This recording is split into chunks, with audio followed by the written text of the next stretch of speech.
এক ভরি সোনার দাম 1 লাখ টাকা থেকে হয়ে গেছে 2 লাখ টাকা। সোনার ভরি ছিল 22,000 টাকা, মনে আছে আপনাদের?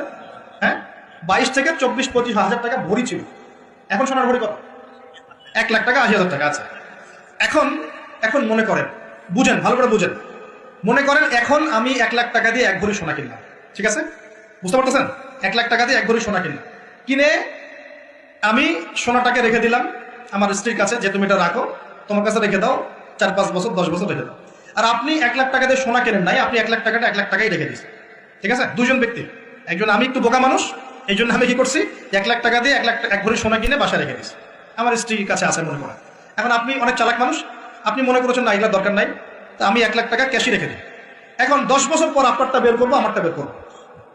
10 বছর পর আপনারটা আপনি বের করেন, আমারটা আমি বের করি, দেখবেন আমার ওই এক ভরি সোনার দাম 1 লাখ টাকা থেকে হয়ে গেছে 2 লাখ টাকা। আর আপনার ওই 1 লাখ টাকা 10 বছর পর হয়ে গেছে 80,000 টাকা, 70,000 টাকা, বা আরো কম। তাহলে কে চালাক কে বোকা?